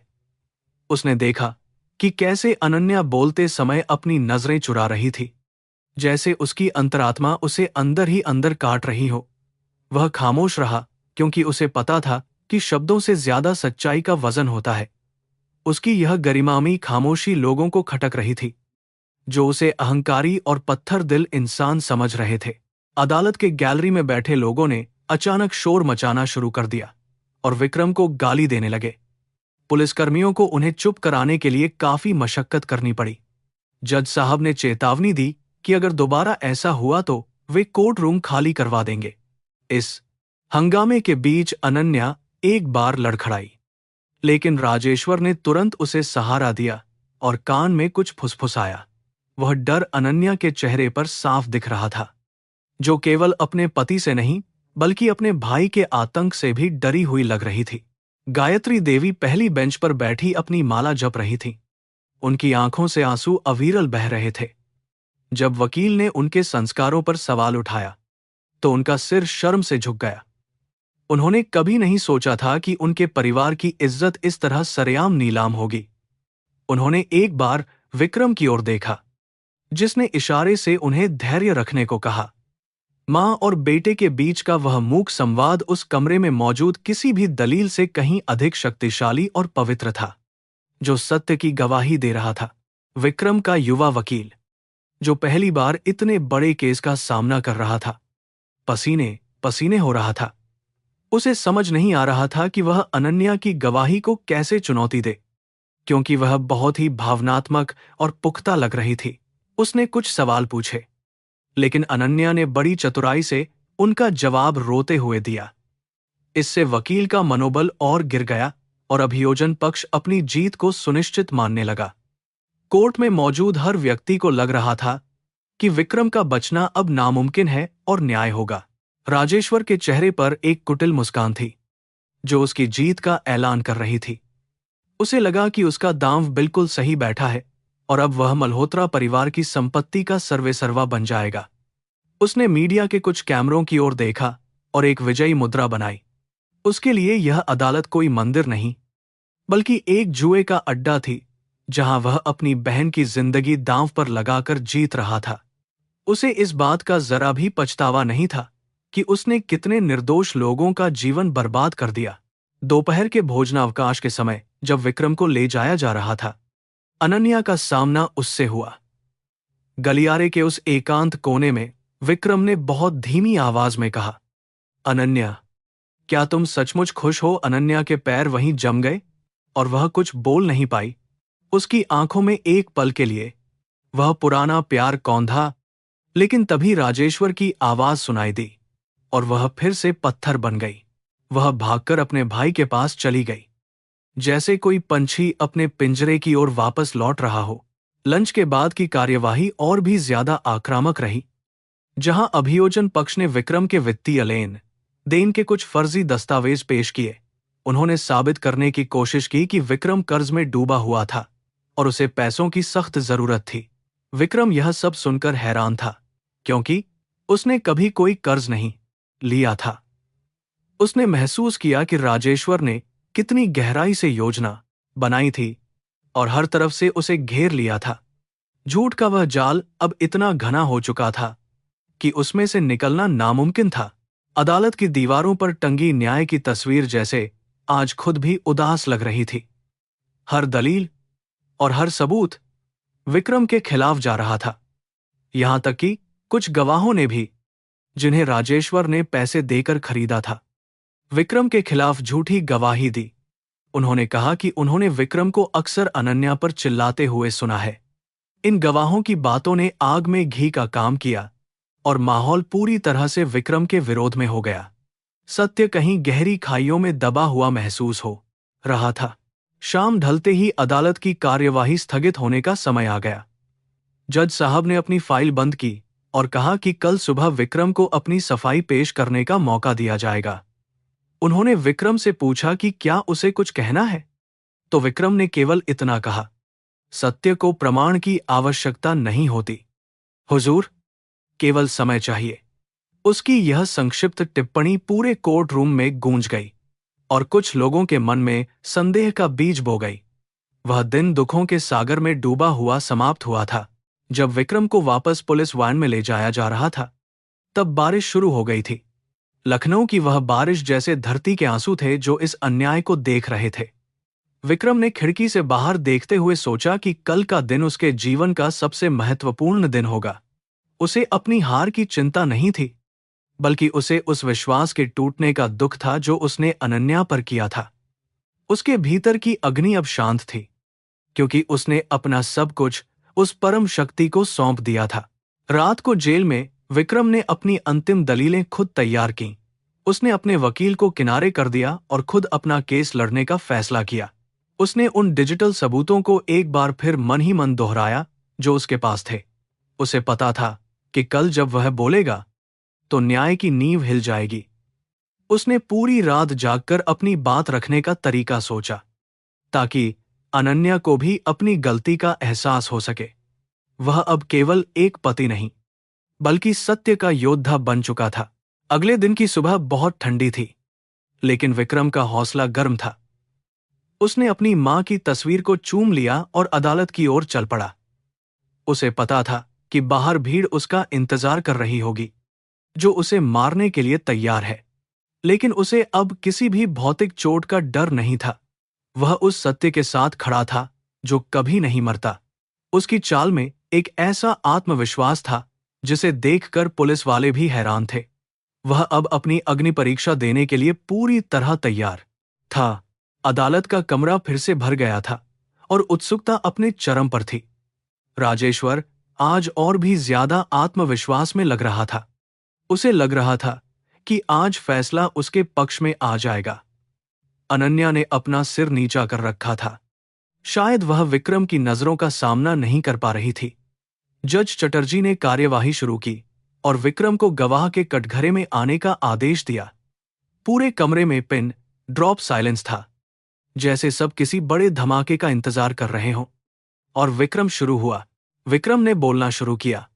उसकी आवाज में एक ऐसी गहराई और सच्चाई थी जिसने शुरुआत में ही सबको मंत्रमुग्ध कर दिया।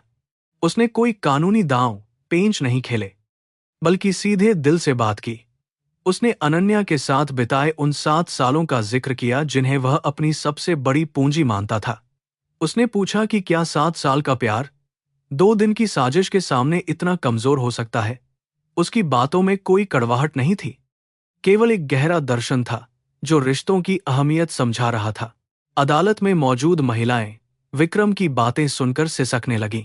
उन्होंने देखा कि एक पुरुष अपनी पत्नी के विश्वासघात के बावजूद उसके प्रति कितनी करुणा रख सकता है। विक्रम ने अभी तक कोई सबूत नहीं दिखाया था, लेकिन उसके शब्दों ने ही लोगों के मन को बदलना शुरू कर दिया था। राजेश्वर को अब बेचैनी महसूस होने लगी और उसने अपने वकील को कुछ करने के लिए इशारा किया। लेकिन जज साहब ने विक्रम को बोलने देने का आदेश दिया, क्योंकि वे भी उसकी बातों से काफी प्रभावित लग रहे थे। विक्रम ने अचानक अपनी जेब से एक पेन ड्राइव निकाली और जज साहब की ओर देखते हुए कहा, हुजूर, यह वह सच है जिसे दुनिया ने नहीं देखा। उसने बताया कि कैसे उसने घर की सुरक्षा के लिए गुप्त कैमरे लगवाए थे, जिनके बारे में अनन्या को भी नहीं पता था। उसने अनुरोध किया कि इस वीडियो को सबके सामने चलाया जाए ताकि दूध का दूध और पानी का पानी हो सके। उस पल राजेश्वर के चेहरे की हवाइयां उड़ गईं और अनन्या का शरीर कांपने लगा, जैसे बिजली गिर गई हो। अदालत का वह कमरा अब एक ऐतिहासिक रणभूमि बन चुका था, जहां सत्य और असत्य का अंतिम युद्ध लड़ा जाना था। जज चटर्जी ने गंभीर मुद्रा में पेन ड्राइव को स्वीकार किया और तकनीकी टीम को इसे बड़े पर्दे पर चलाने का निर्देश दिया। पूरे हॉल में ऐसी खामोशी छा गई जैसे हवा ने भी अपनी गति रोक ली हो। विक्रम कटघरे में अडिग खड़ा था। उसकी आंखों में कोई बदले की भावना नहीं थी, बस एक शांत विश्वास था। राजेश्वर के चेहरे पर घबराहट की पहली लहर दिखी, जो अब अपने ही जाल में फंसता हुआ महसूस कर रहा था। जैसे ही पर्दे पर वीडियो चलना शुरू हुआ, अदालत में मौजूद हर व्यक्ति की आंखें फटी की फटी रह गईं। फुटेज में साफ दिख रहा था कि विक्रम उस समय घर पर मौजूद ही नहीं था जब अनन्या ने खुद को घायल करना शुरू किया था। राजेश्वर कमरे में दाखिल होता है और उसे उकसाता है कि वह और ज्यादा जोर से चीखे। वीडियो की आवाज में राजेश्वर की वह क्रूर हंसी भी सुनाई दे रही थी जो उसने अपनी जीत की खुशी में मारी थी। अनन्या वीडियो में डरी, सहमी और बेबस नजर आ रही थी, जैसे कोई बलि का पशु हो। वीडियो के अगले हिस्से में राजेश्वर को अनन्या को धमकी देते हुए सुना जा सकता था। वह कह रहा था कि अगर उसने विक्रम को जेल नहीं भिजवाया तो वह उनके बूढ़े माता पिता को जान से मार देगा। यह सुनते ही अदालत में एक तीखी सुगबुगाहट फैल गई और लोगों के मन में राजेश्वर के प्रति नफरत की लहर दौड़ गई। अनन्या का सिर अब शर्म से झुक गया था और वह फूट फूट कर रोने लगी। उसकी गवाही की सारी बुनियाद अब रेत के महल की तरह ढह चुकी थी और सच सबके सामने नग्न खड़ा था। लेकिन सबसे बड़ा झटका अभी आना बाकी था। जब विक्रम ने अपनी फाइल से एक दूसरा लिफाफा निकाला, उसने जज साहब को बताया कि यह उसकी वो वसीयत है जो उसने अपनी गिरफ्तारी से 3 दिन पहले ही रजिस्टर्ड करवाई थी। इसमें विक्रम ने अपनी सारी चल और अचल संपत्ति अनन्या के नाम कर दी थी, बिना किसी शर्त के। वकील और दर्शक यह सुनकर दंग रह गए कि जिस पति पर संपत्ति हड़पना का आरोप था, उसने तो अपनी जान से प्यारी मेहनत की कमाई पहले ही पत्नी को सौंप दी थी। यह निस्वार्थ प्रेम का चरम था। विक्रम ने अपनी धीमी और गरिमामयी आवाज में विस्तार से समझाया कि उसे कैमरों के जरिए राजेश्वर की साजिश का पहले ही पता चल गया था। उसने महसूस किया कि अनन्या केवल एक मोहरा है जिसे राजेश्वर के कर्ज चुकाने के लिए इस्तेमाल किया जा रहा है। विक्रम ने जानबूझकर गिरफ्तारी दी ताकि वह अदालत के माध्यम से राजेश्वर के काले कारनामों को कानूनी रूप से दुनिया के सामने ला सके। उसने अपनी पत्नी को बचाने के लिए खुद को बदनामी की आग में झोंक दिया था। उसकी इस महानता को देखकर जज साहब की आंखों में भी नमी आ गई। राजेश्वर ने अचानक चिल्लाना शुरू कर दिया कि ये सब सबूत फर्जी है और विक्रम उसे फंसाने की कोशिश कर रहा है। लेकिन जज साहब ने उसे तुरंत बैठने और शांत रहने की, अन्यथा उस पर अदालत की अवमानना का मुकदमा चलाने की बात कही। पुलिसकर्मियों ने राजेश्वर को मजबूती से पकड़ लिया क्योंकि वह भागने की कोशिश कर रहा था।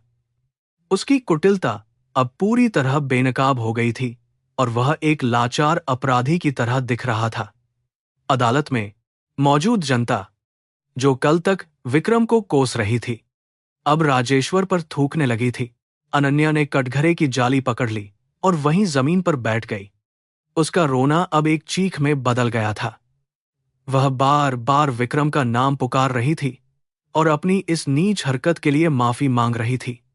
उसे अब समझ आया कि जिस इंसान को उसने बर्बाद करने की कोशिश की, उसी ने उसे सुरक्षित रखने के लिए अपनी इज्जत दांव पर लगा दी थी। विश्वासघात का बोझ अब उसके लिए असहनीय हो गया था और वह मानसिक रूप से पूरी तरह टूट चुकी थी। वह प्रेम जो उसने खो दिया था, अब उसकी पहुंच से दूर था। विक्रम ने आगे बढ़ते हुए राजेश्वर के उन गुप्त बैंक खातों के विवरण पेश किए जिनमें उसने पिछले कुछ महीनों में करोड़ों की धोखाधड़ी की थी। इन दस्तावेजों ने यह साबित कर दिया कि राजेश्वर ही इस पूरी कहानी का असली खलनायक था और उसका एकमात्र उद्देश्य मल्होत्रा परिवार की संपत्ति को हड़पना था। उसने अनन्या की भावनाओं और डर का बड़ी ही बेरहमी से इस्तेमाल किया था। हर नया सबूत राजेश्वर के ताबूत में आखिरी कील की तरह काम कर रहा था। अदालत अब केवल न्याय के औपचारिक फैसले का इंतजार कर रही थी जो अटल था। पहली बेंच पर बैठी गायत्री देवी ने जब यह सब सुना तो उनकी आंखों से खुशी के आंसू बह निकले। उन्होंने अपने बेटे की ओर गर्व से देखा, जिसने न केवल अपनी बेगुनाही साबित की थी बल्कि खानदान की मर्यादा को भी फिर से स्थापित कर दिया था। उनका मौन व्रत अब सफल हो गया था क्योंकि उनके बेटे के चरित्र की पवित्रता पूरी दुनिया के सामने चमक रही थी। उन्होंने महसूस किया कि ईश्वर के न्याय में देर हो सकती है, लेकिन अंधेर कभी नहीं होता। उनके मन का भारीपन अब हल्का हो गया था। विक्रम ने अपनी दलीलों को समाप्त करते हुए कहा कि वह अनन्या के खिलाफ कोई कानूनी कार्यवाही नहीं चाहता है। उसने जज साहब से अनुरोध किया कि उसे केवल उस मानसिक कैद से आजाद किया जाए जिसे उसने अनजाने में स्वीकार कर लिया था। उसकी इस दयालुता ने पूरी इस्तार है और अनन्या के खिलाफ समाप्त करते हुए कहा, अदालत को स्तब्ध कर दिया। क्योंकि कोई भी इंसान इतना महान कैसे हो सकता है।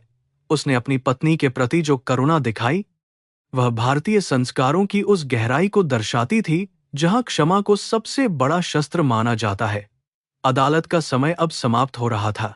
जैसे ही विक्रम अदालत से बाहर निकला, वही भीड़ जो उसे मारने आई थी अब उसके लिए रास्ता छोड़ रही थी। लोगों की आंखों में अब नफरत की जगह सम्मान और पश्चाताप था। किसी ने हिम्मत नहीं की कि उसके खिलाफ एक शब्द भी बोले।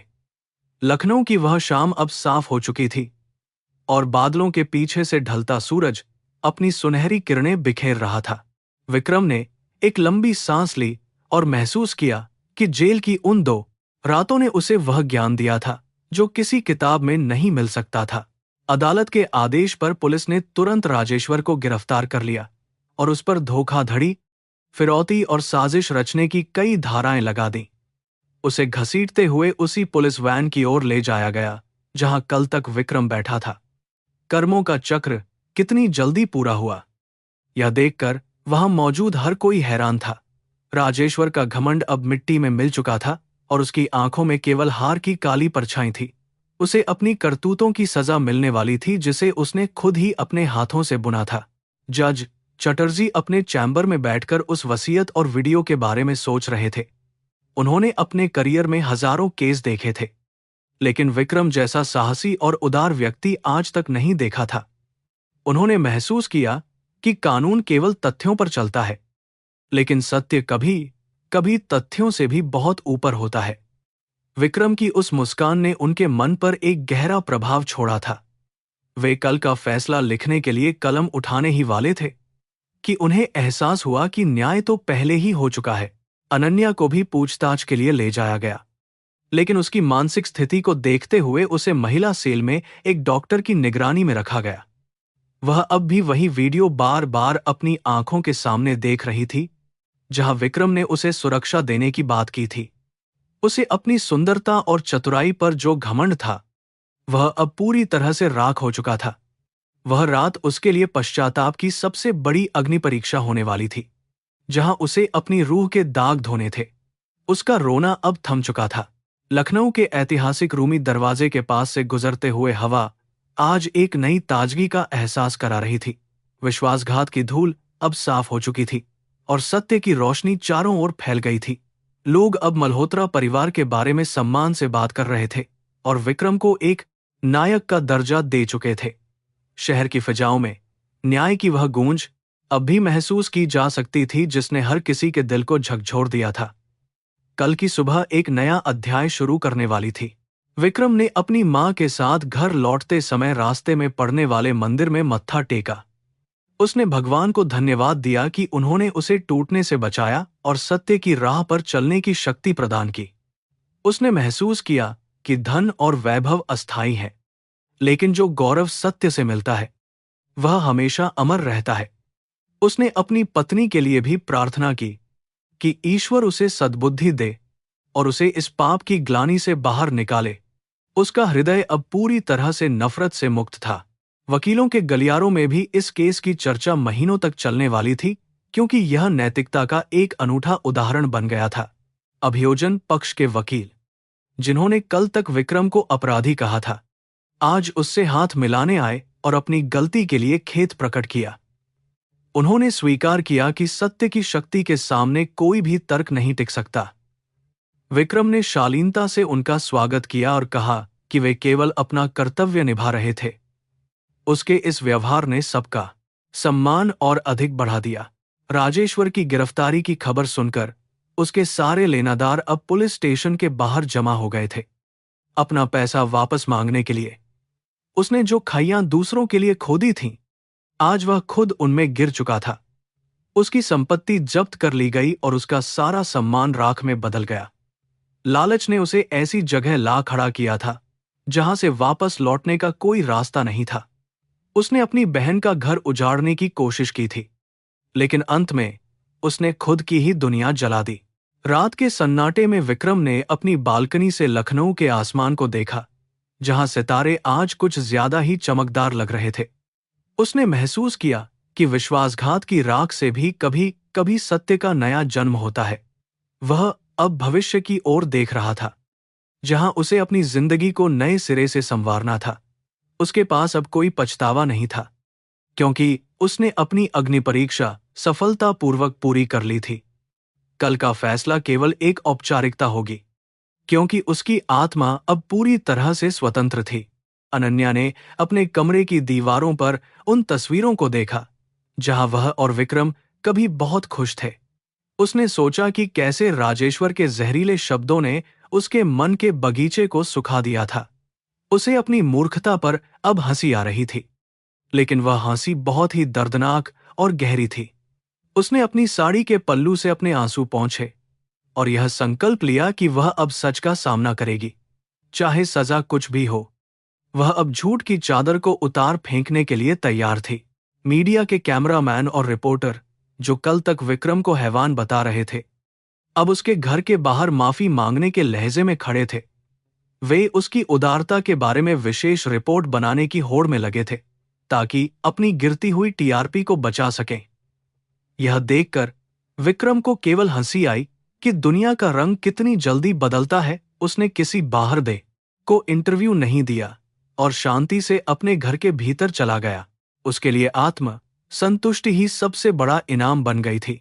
लखनऊ की कानूनी व्यवस्था के लिए यह केस एक मिसाल बन गया था, जहां डिजिटल साक्ष्यों ने एक बेगुनाह की जान बचाई थी।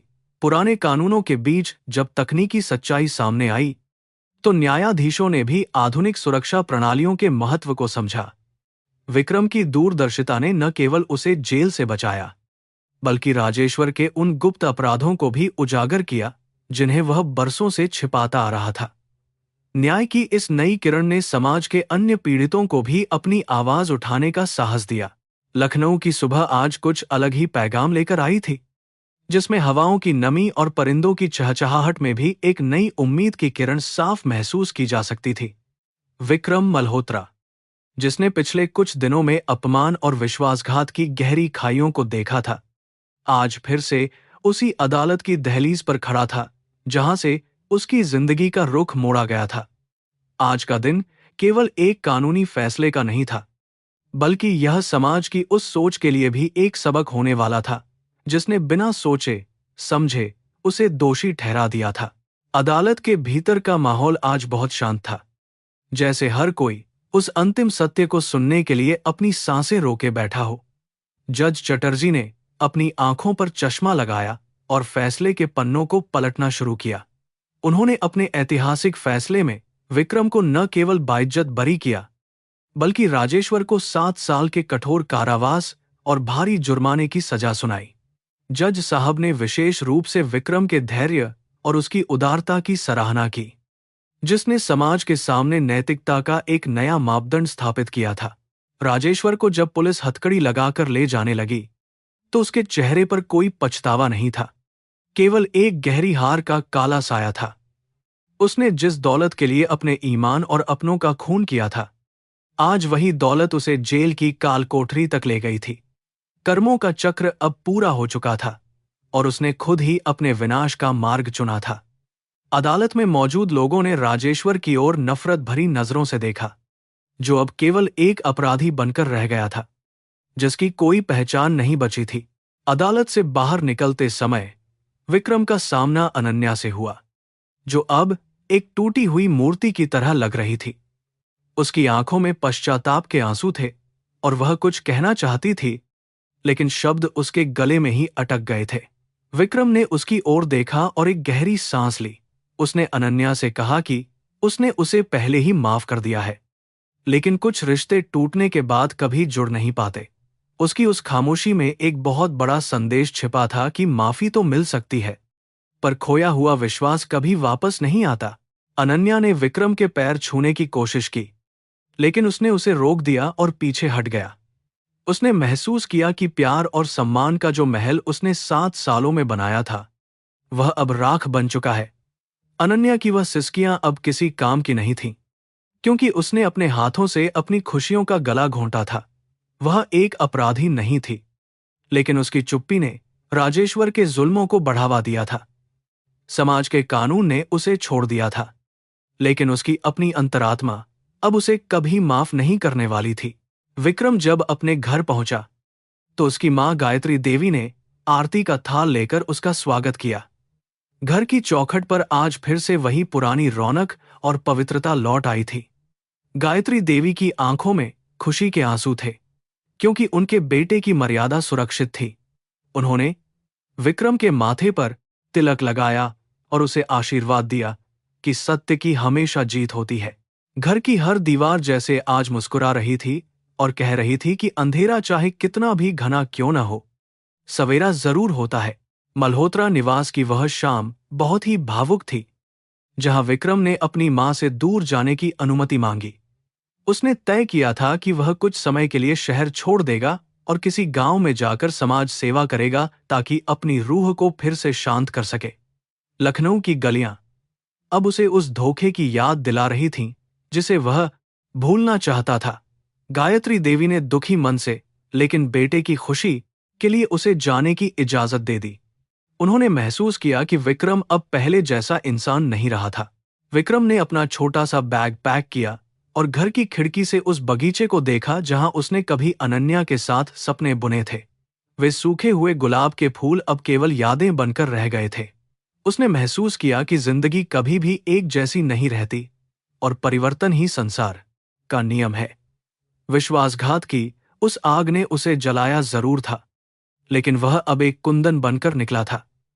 उसने अपने अतीत को वहीं छोड़ने का संकल्प लिया और एक नई यात्रा की शुरुआत करने के लिए घर से बाहर कदम रखा। इधर अनन्या ने भी अपनी जिंदगी का एक बड़ा फैसला लिया। उसने अपनी सारी संपत्ति, जो विक्रम ने उसके नाम की थी, एक अनाथालय और महिला सुधार गृह को दान कर दी। उसने महसूस किया कि जो धन धोखे और खून से सने रास्ते से आया हो, वह कभी सुख नहीं दे सकता। उसने अपना बचा हुआ जीवन उन औरतों की मदद में बिताने का फैसला किया जो उसके भाई जैसे लोगों का शिकार बनी थीं। प्रायश्चित का यही एक रास्ता उसे अब अपनी रूह के दाग धोने के लिए सही लग रहा था। लखनऊ की गोमती नदी के किनारे बैठकर विक्रम ने ढलते हुए सूरज को देखा।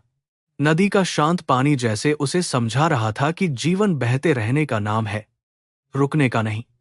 उसने अपनी आंखें बंद कीं और उस परम शांति को महसूस किया जो केवल सत्य के मार्ग पर चलने से मिलती है। उसके मन में अब अनन्या के प्रति कोई शिकायत नहीं थी और न ही राजेश्वर के प्रति कोई नफरत। उसने सबको उनके कर्मों के हवाले कर दिया था और खुद को उन बंधनों से पूरी तरह आजाद कर लिया था। राजेश्वर जेल की दीवारों के पीछे अब अपने किए पर विचार कर रहा था।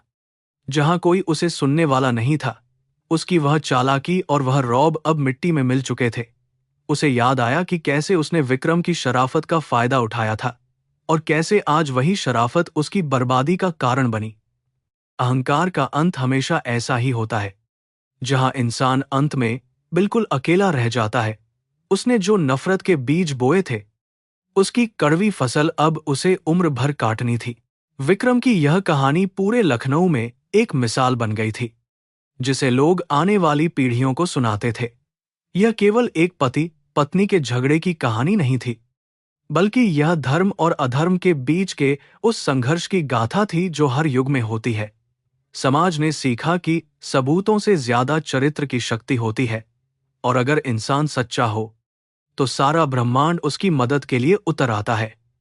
न्याय की उस गूंज ने शहर के लोगों के दिलों में नैतिकता की एक नई अलग जगह दी थी।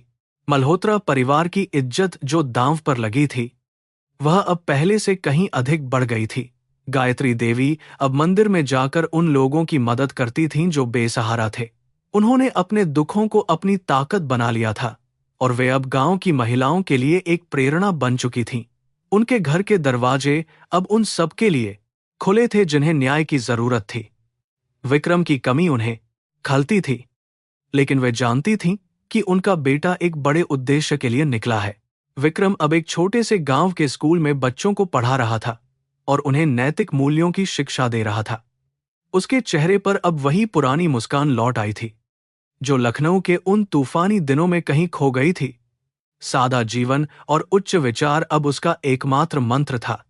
उसने महसूस किया कि असली खुशी महलों में नहीं, बल्कि उन मासूम बच्चों की मुस्कान में है जो उसे शिक्षक कहकर पुकारते थे। उसकी आत्मा अब पूरी तरह से स्वतंत्र और प्रसन्नचित्त महसूस कर रही थी।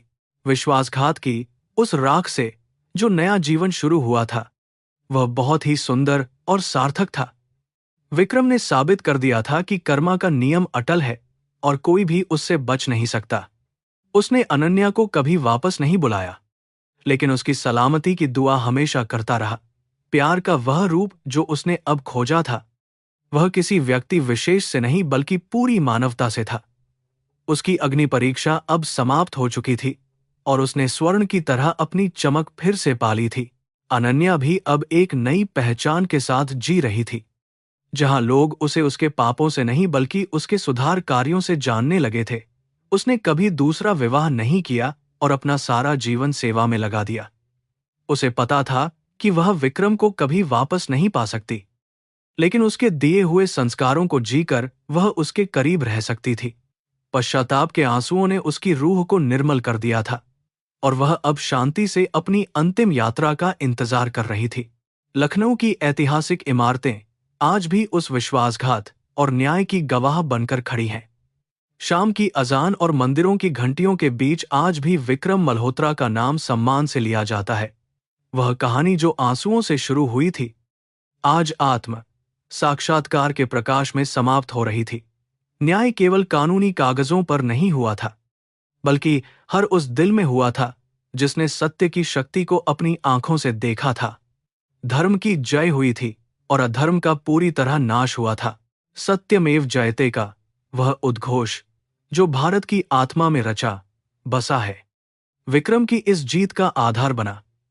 उसने दिखाया कि एक अकेला इंसान भी अगर सत्य के साथ खड़ा हो तो वह पूरी दुनिया के झूठ को हरा सकता है। उसकी कहानी ने उन तमाम लोगों को हिम्मत दी जो व्यवस्था और अपनों के विश्वासघात से पीड़ित थे। लखनऊ की फिजाओं में अब एक ऐसी शांति थी जो केवल एक बड़े संघर्ष के बाद ही आती है। विश्वास की वह राख अब ठंडी हो चुकी थी और नया जीवन खिल उठा था। विक्रम ने अपने अंतिम दिनों में एक डायरी लिखी, जिसमें उसने दर्ज किया कि क्षमा ही सबसे बड़ा धर्म है। उसने लिखा कि अगर वह राजेश्वर और अनन्या को माफ नहीं करता तो वह खुद भी कभी आजाद नहीं हो पाता। बदले की भावना इंसान को उसी आग में जलाती है जिसमें वह दूसरों को जलाना चाहता है। उसकी वह डायरी बाद में एक महान ग्रंथ के रूप में जानी गई, जिसने लाखों भटकते हुए युवाओं को सही मार्ग दिखाया।